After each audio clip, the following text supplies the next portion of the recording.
It's time to rethink how we approach cybersecurity because the reality is modern cyber attackers are already past your initial defenses.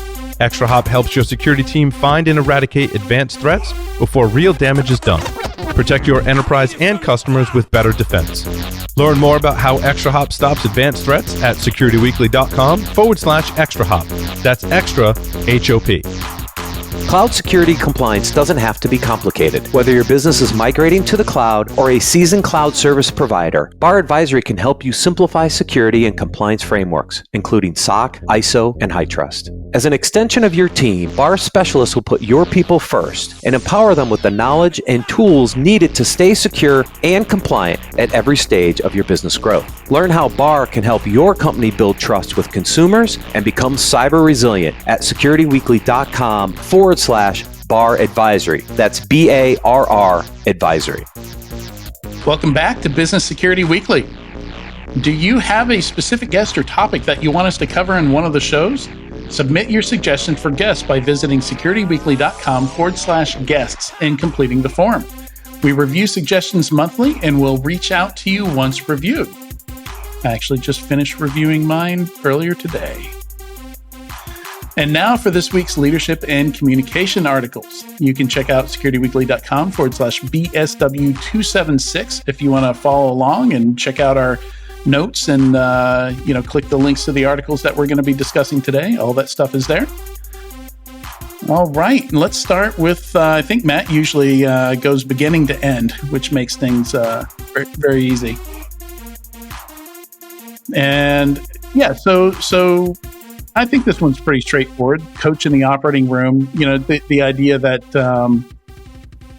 I don't know who needs to hear this. I know some people need to hear this, but honestly, most of the CISOs, most of the people high up in security leadership or have been doing this 20, 30 years that I know have executive coaches and don't really need to hear this. Now, I'm sure there are people that do, but certainly I think as we get on further and further in our career, the less we need security specific skills and the more we need more like general how to manage people, better communication, these kinds of general skills where you don't really need specialized coaches as much. Yeah. No, I really like this article and I appreciate you sharing it because it hit on a couple of different aspects for me. Number one, as leaders get their tenure and, start to get into their groove within their role, I've noticed some of them hit what I'll call like that confidence crisis, right? They feel like they've plateaued. They feel like they've hit that ceiling. And, in conversations, you always talk about the ability to continuously learn, continuously improve. I call it a personal board of directors. I always keep a personal board of directors around me that I can lean to, that I can throw ideas at. A personal board of directors. Personal board of directors. I absolutely. love that idea. And they keep me sharp. They'll challenge my process. They'll challenge my decisions. They'll keep me sharp. Yeah. And for me, that's what's allowed me to not plateau, right? And they have to be people that they can't be your mom. Can't be no. And I was actually going to hit that, Adrian, because when you think of a really good board of directors, they're willing to tell you they're diverse though, right? Right. So I have education administrators as part of my personal board of directors. I have folks who lead in government as part of, you know what I mean? So I have a diverse crowd of folks because I want that diversity of opinion. I want that different perspective. I don't just keep it to technology executives. You need someone to call your BS too and understand your happiness. Yeah, that's why I was saying it can't be your mom. It has to be some. One, the funny thing is my mom. 100%. My mom would absolutely tell me, man. I think one of the hard things that they mentioned in this article too that we don't often think about as we personally plateau is we always think about our professional skills, right? The more and more I get to this like tenure spot where I start to get comfortable or I start to get miserable and I realize I'm not happy is because I don't realize I'm not getting happy, and that's usually because I'm not challenging myself because I don't have someone there telling me that I need to know something that I don't know, and I don't have anybody pushing and sharpening that steel. And so we really have to realize that the coaching and getting to that tenure spot is a prestigious place, but it's a dangerous place to be, especially as an executive, because you don't always end up making that next plateau if you don't put those people around you. That's right. And don't become complacent, right? And you know, my point in the beginning was there's always room to learn, always room to grow, always room to improve till the day you move on. So don't ever feel like you've made the top of the mountain. There's another mountain to climb, right? So just continuously improving yourself. And I mentioned a few things here in my notes that you kind of touched on, Jason. So like the diversity thing, I think is a big one. And I think it's a loaded term, you know, but what I'm talking about here is like, I know a lot of people where the only podcasts they listen to are security podcasts. The only books they read are security books. The only blogs they read are others. Like eventually, like you end up in this kind of Twitter echo chamber. Echo chamber, absolutely, and echo chamber, and then you end up burning out on just that content consumption, right? I mean, you end up just burning out and tuning out, and it becomes white noise. Ultimately, diversify what you're bringing into your brain, right? I mean, everybody just ends up repeating everybody else, right? Like the original ideas start to go away, and you know, that I think that's an interesting thing that I learned in my field back when I was an industry analyst. I made a concerted effort to just start reading and looking for solutions to security problems in older stuff, you know, in other professions. You know, I was convinced that all our problems can't be new, right? They can't all be new problems that nobody's ever solved before. And you know, so I started reading about, you know, how problems are solved and addressed in engineering.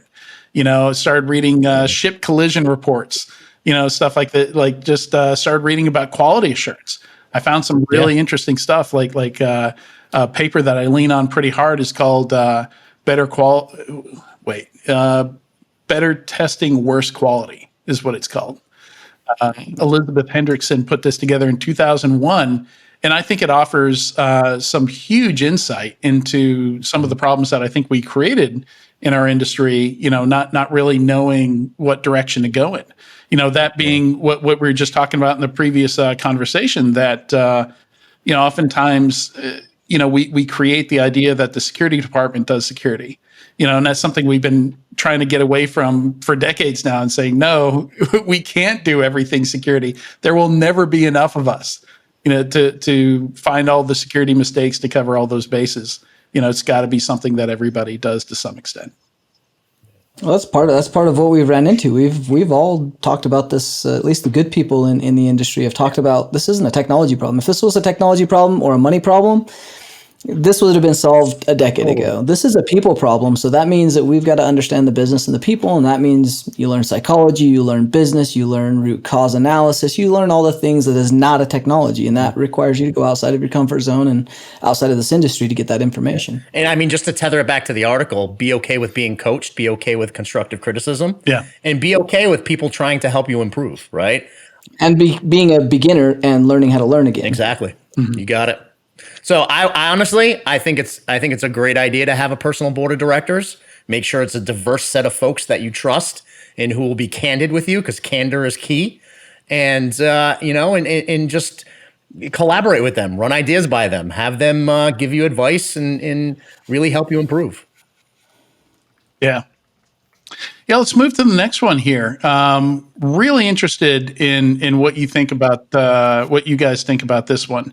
You know, the idea that I don't know if this is true. This is one of those things where, you know, maybe the author of the story just kind of put together this anecdote as like a teachable anecdote, you know, and it didn't actually happen to them, or maybe it did actually happen to them. But something I hadn't heard before, that this idea of the CISO being more like a general manager. And my problem is I have no idea what a general manager does. So here was my take on it, right? And I think it aligns to another article that you put in here, and it was the reporting line of the security team, right? Right. The answer to this is it depends. It depends on what kind of CISO you're looking for. It depends on what. Yeah. Let's take the title out of it. What are you looking to achieve with that particular role, right? Yeah. So a general manager of whatever business unit that you're talking about is responsible for a P&L. They're responsible for budgets. They're responsible for aligning to the business. They're responsible for building product and services, right? So they operate like a business unit leader. So if you want your CISO to operate like a business unit leader, align to the business itself and make sure that the strategies are aligning up, then yeah, operate like a GM.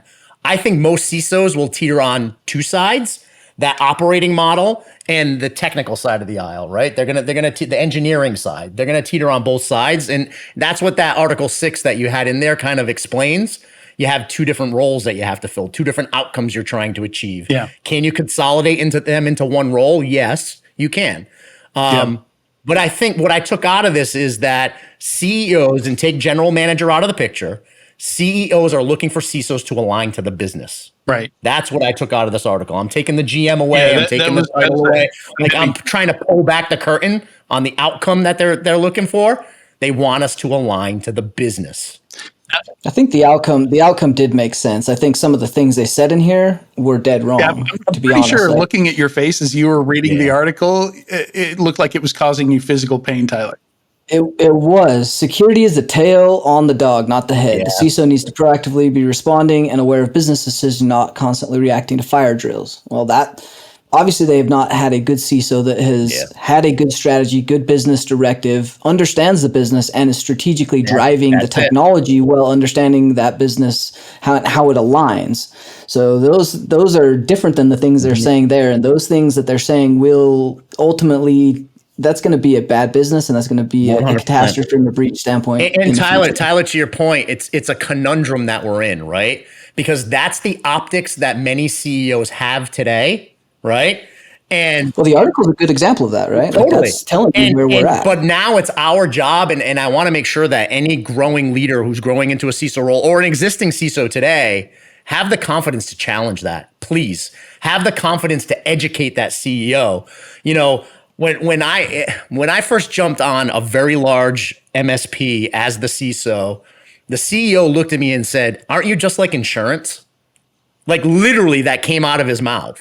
And I ended up setting an hour-long meeting with him to educate that CEO on what security meant to his business, right?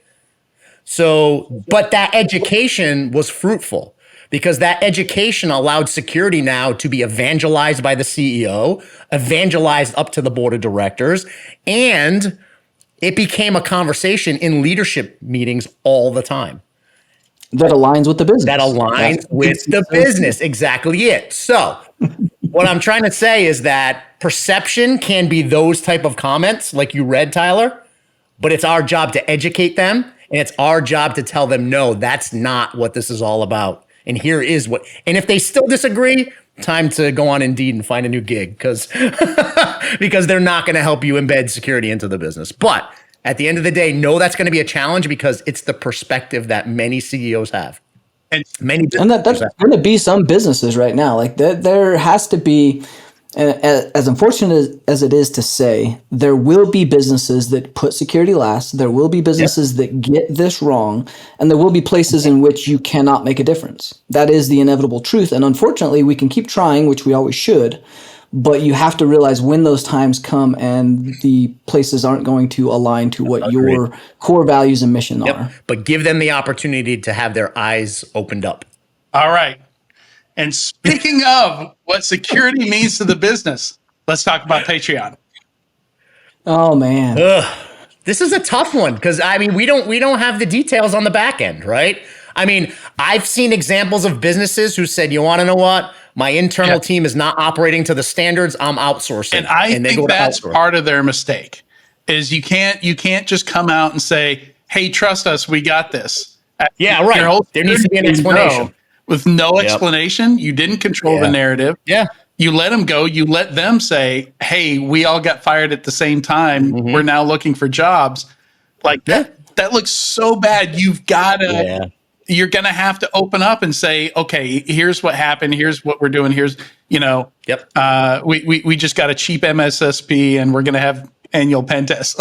And you want to know what? I've what we're seen that gonna as think. well, where it fails, right? I've seen the bad strategy and I've seen the good strategy. But you're right. They should be determining the narrative. They should be setting the narrative forward as to what they were doing publicly. One thing is always true: when you don't control that narrative and you just let other people, that they're going to assume you're taking the worst possible route, that you're chipping out, you don't care about security. That's going to be the narrative when you just leave it to the general public.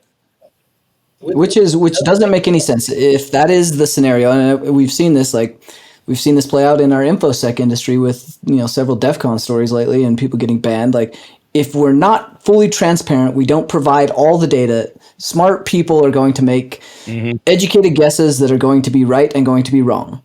If you would like to control the narrative, release as much data as possible that stays under NDA, but being as transparent as possible is the only scenario that works. So, I mean, at the end of the day, it may have been a good business decision or a bad business decision. I don't know. I can't speak to that because we don't know the detail. But what I will say, and to all your points, the PR decision was crap.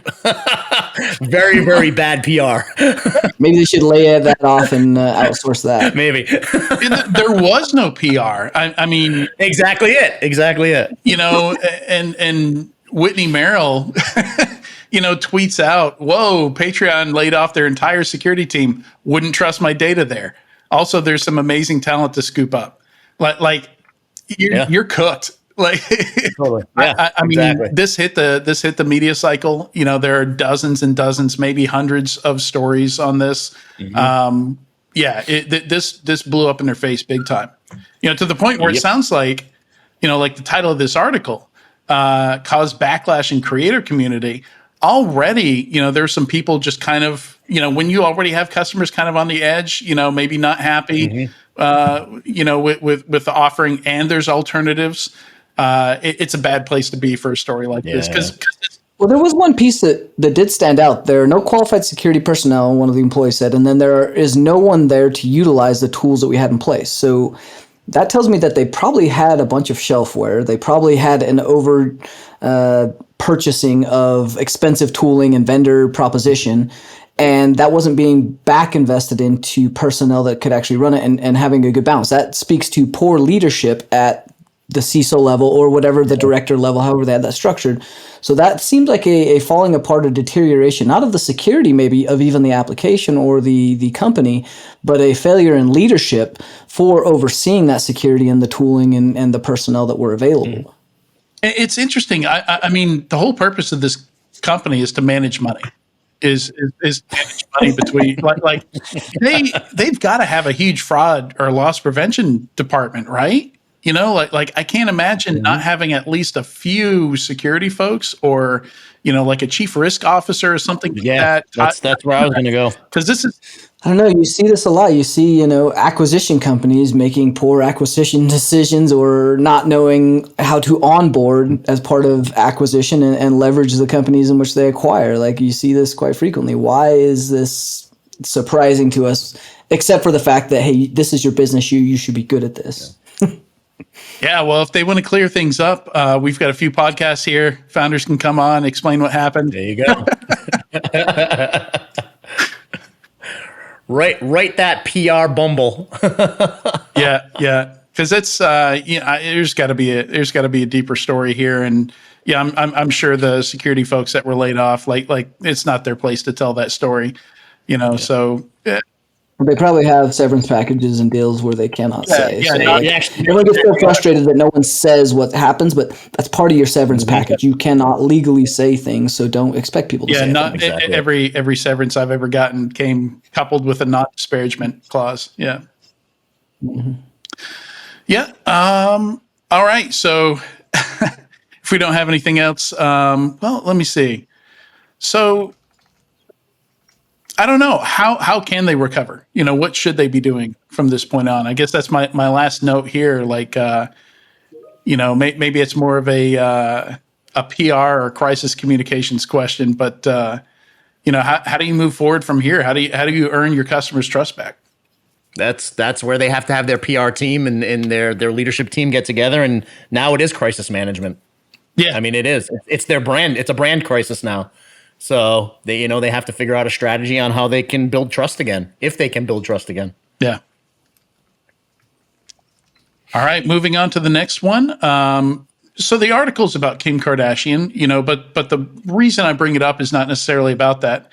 It was actually this jumped out at me because one of the podcasts I listen to that's not security related is the All In podcast, which is a bunch of VCs and investors that they get into political stuff, they get into different trends. They have a guy who's mostly focused on science. So they get into some really diverse topics.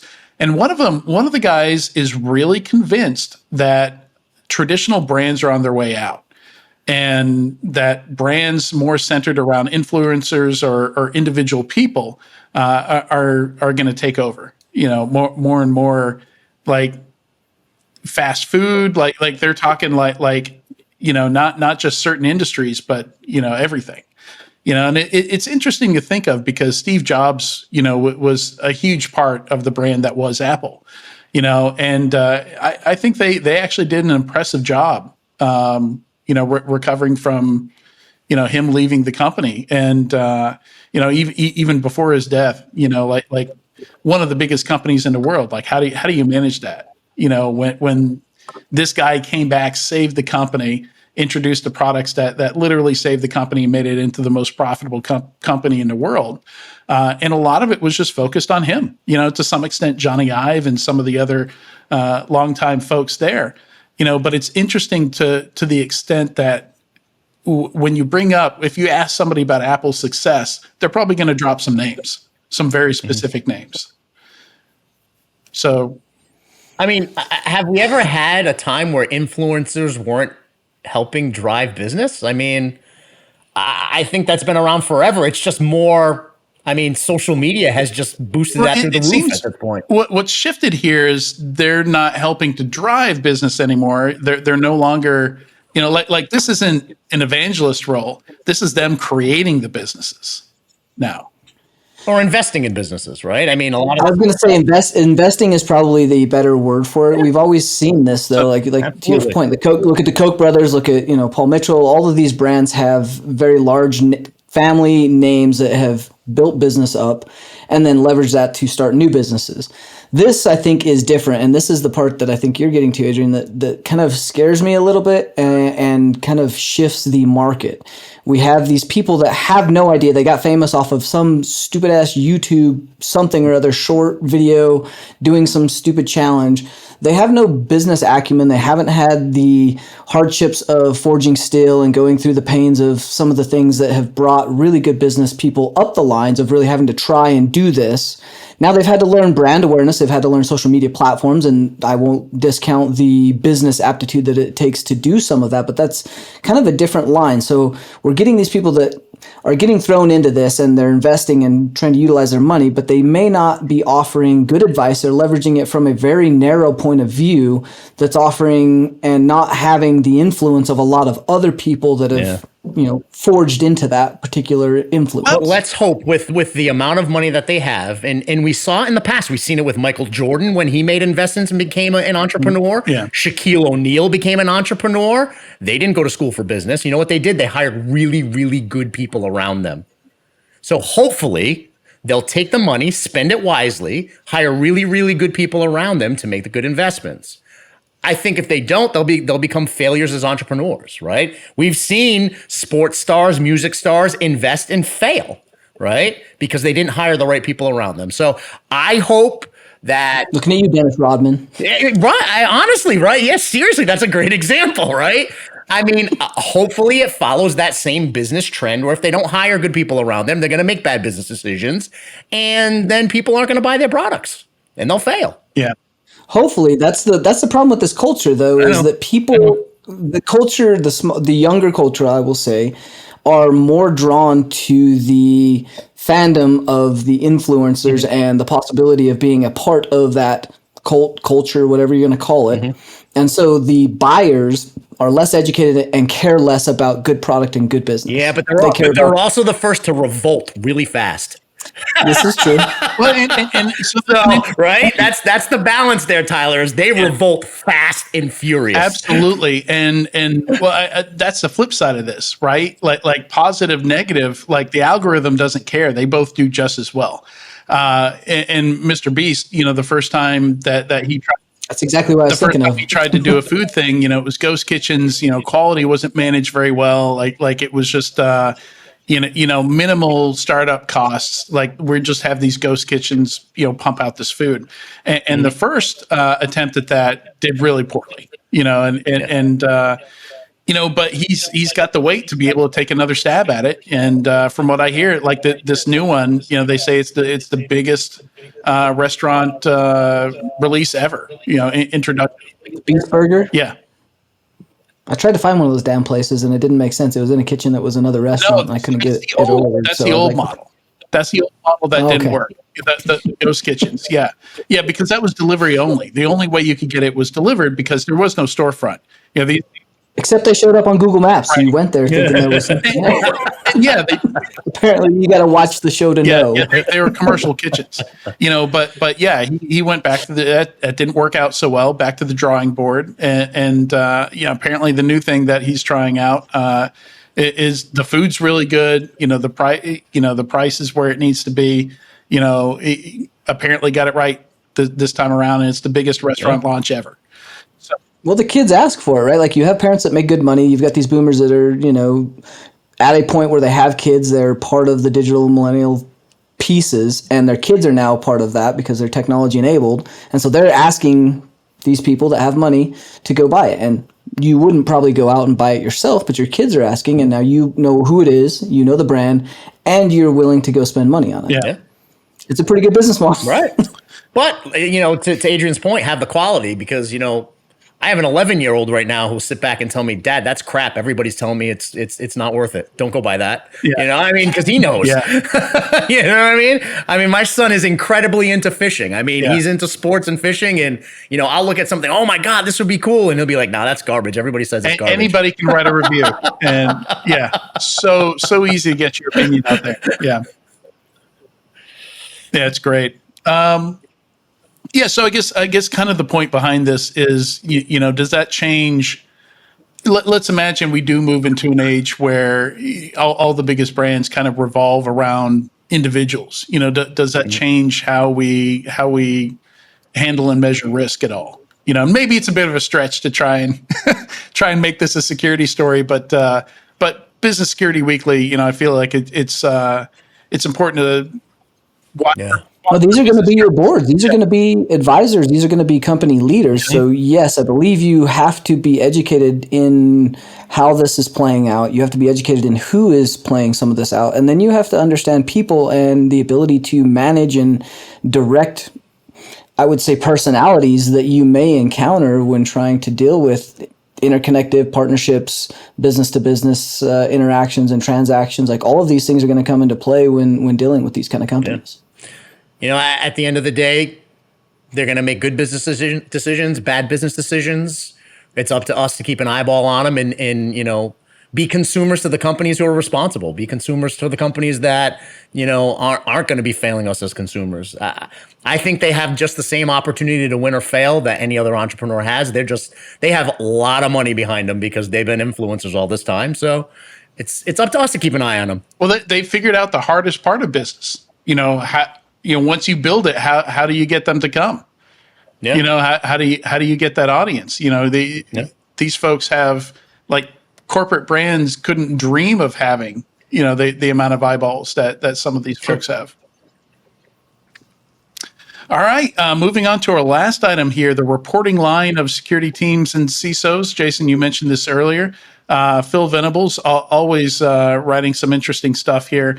And I think this is an interesting one because, I don't know how divisive this article would be, but, certainly I've seen some people lean really hard on, if the CISO, isn't part of the exec team, forget about it. Like you're not going to get anything done. I agree with that statement wholeheartedly. But, I've seen successful organizational charts where a CISO reports up to a chief risk officer. I've seen successful org charts where the CISO becomes the chief risk officer, right? On the other side of the aisle too, it depends on what the business model is and what the culture of the business is. Here's my point. Yeah. The CISO needs a seat to influence at the highest level, right? Where that seat sits, it all depends. I mean, you may have a CEO who prefers only having 2 or 3 direct reports. I've seen CEOs operate that way. All right. So you'll end up reporting to a CRO or a CIO, right? I mean, it's the same model where you see a CEO who only has CFO, maybe an HR leader, and their chief of staff, right? And then when everybody you say else. CRO, you mean risk officer, not revenue officer, right? No, I mean revenue officer. Okay. Oh, absolutely. Yeah. Yeah. No, I mean, because the chief revenue officer is running all of the sales, all of the marketing, all of the brand, right? I mean, that's what the revenue officer is responsible for. Then you have the CFO, and then maybe an operations, like a COO, right? And you have those 3, and then everything else falls below that. Sometimes they'll bring in an HR person at the top. It really depends on the culture of the organization, but the key is the CISO having a level of influence. Influence at the highest level. Mm-hmm. It's interesting because he does talk about, kind of the 2 principal lines, that or directions that you can go in with the CISO role, and he does talk about the chief risk officer side of things, as opposed to the I guess the more technical CISO. I mean, I say from an operational side, and I've said it on the show a lot. Either learn to be a risk officer or you'll report to a risk officer as a CISO. Because the job in that domain is to manage the organizational risk, the business risk. That's the job, right? So, I mean, I've seen really successful CISOs become CROs. Yeah. But that's the operational side. And then you have like the delivery side, the product side, right? The technical side. Yep. So you're saying the CRO should not be the general counsel or the GA. Well, I mean, I know organizations who don't have general counsel. They outsource it. Right. Very large organizations who don't have general counsel.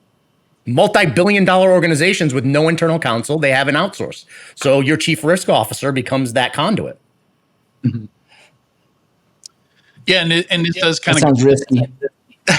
Well, I mean, it's like like outsourcing anything, right? I mean, you can go to a law firm and have a dedicated attorney but they're not an FTE on your payroll, right? It's like virtual CISO, it's like virtual CIO.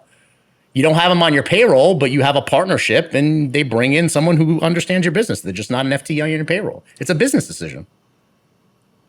Yeah. I think that, brings us back to that second article, what today's CEOs expect from a CISO. It depends, right?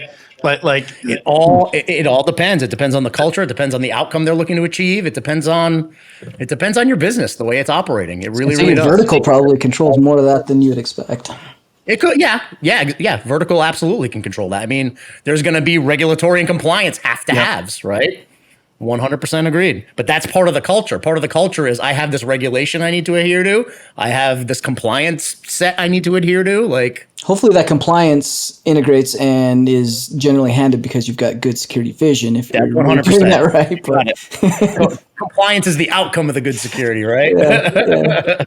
But yeah, I mean, it all depends on the culture. Like we were saying earlier, so many pieces of the puzzle can be through a partnership or outsourced. Mm-hmm. I mean, your point with general counsel, I mean, that's a huge piece right there. You hire a firm, they assign an attorney to your organization, and it's, you don't have your attorney on staff as an FTE, but it's a business partner. Yeah, just like Patreon does with their security team. Quite possibly. Way to bring that back around. I had to. It was right there. I just had to reach out and touch it. All right. Thanks so much, Jason and Tyler, for joining me today. Today's been fun. Yes, sir. Thanks for having us. All right, and a big thanks to everybody watching or listening to this week's episode of Business Security Weekly. Matt should be back next week, pretty sure.